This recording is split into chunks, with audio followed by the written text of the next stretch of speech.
afternoon, I'm Candice Payne, and we are at the CFA Society South Africa International Conference 2019 in Johannesburg.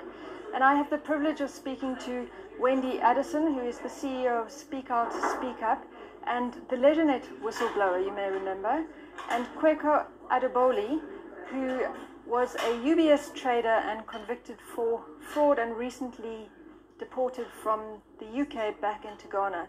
Thanks so much for joining us today and for the wonderful presentation that you just did in there. Wendy and Kweku, why do you do this? Why do you travel around the world telling your story? What's the end game? I do it because I think it's important for us to understand the real reasons and the drivers for when things go wrong. It's the only way that we can learn from when things go wrong. If I don't do it, then I think I deprive everyone of an opportunity to learn, and so it's kind of a responsibility. And Wendy, you're coming at it from a very different angle. What would be your reason, having been through so much already? I think, you know, one of the things that originally I approached with dismay in recognizing that the lessons clearly haven't been learnt, and the approach to creating ethical cultures within organizations is driven by making more rules and regulations or more enforcements on organizations that are unethical. But a bit like Kweku, it's from our own personal experiences, our own personal drivers, our own behaviors, how we were influenced by our teammates that drove the decisions that we made. So I think a lot more focus needs to be put on our behavioral drivers rather than rules and regulations and enforcement to stop certain behaviors. So, you know, I think human stories are incredibly impactful, and storytelling itself impacts people individually and collectively, and that's where change can happen. So in a world where goals and values are moving further away from each other and people are being encouraged to be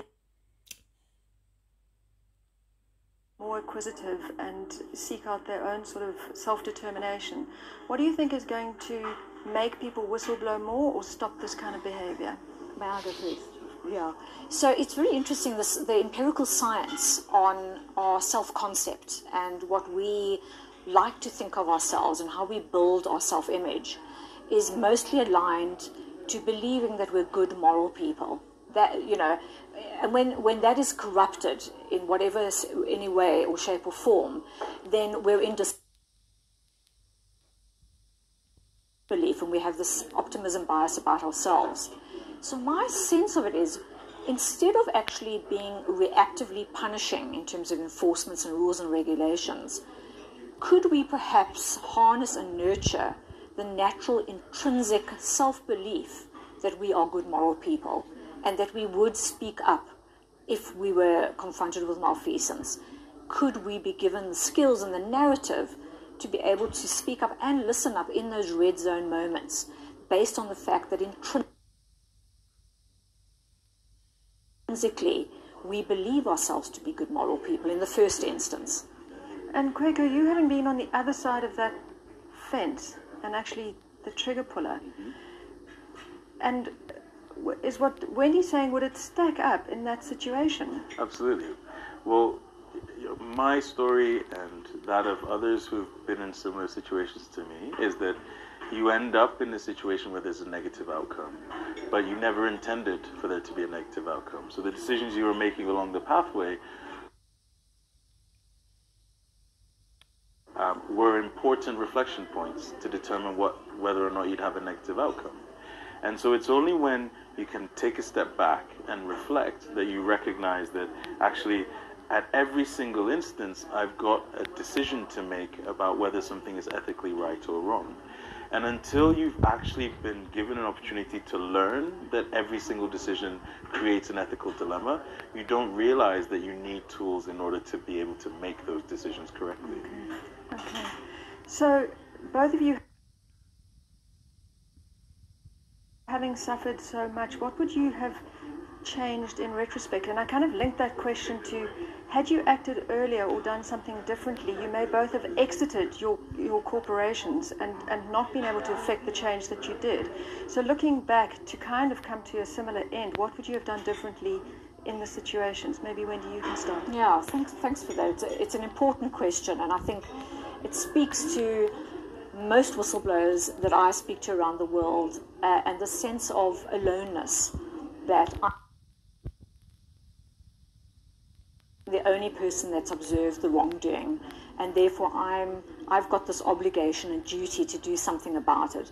And that makes sense from a human behavioral aspect as well, because when we're deciding to be courageous, when we're actually putting facts and figures and information together, we have a great propensity to want to be alone.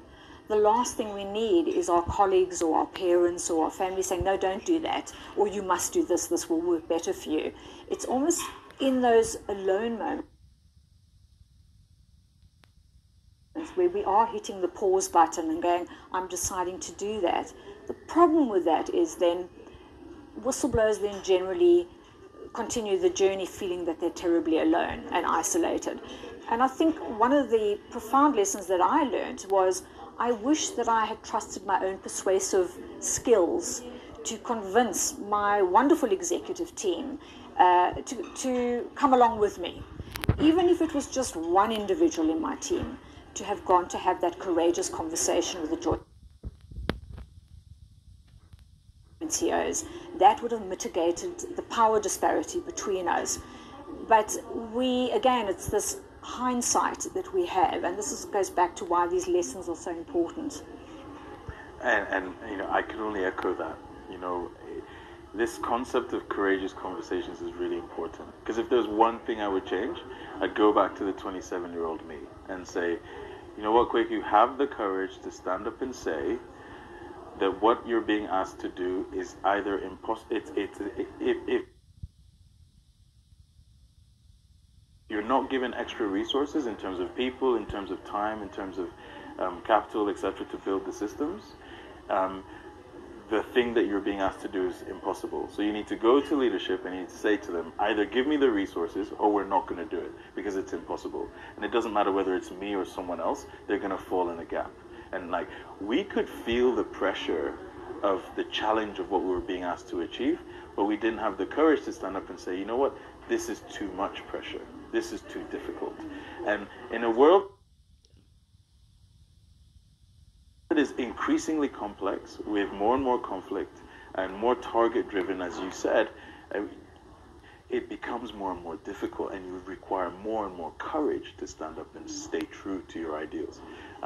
And I think, telling the story is part of that process where we can help young people to recognize, and not just young people, executives as well, actually we need to put systems in place that allow that conversation to happen in real time from the beginning, because failure is part of the human condition, and that's how we develop and learn.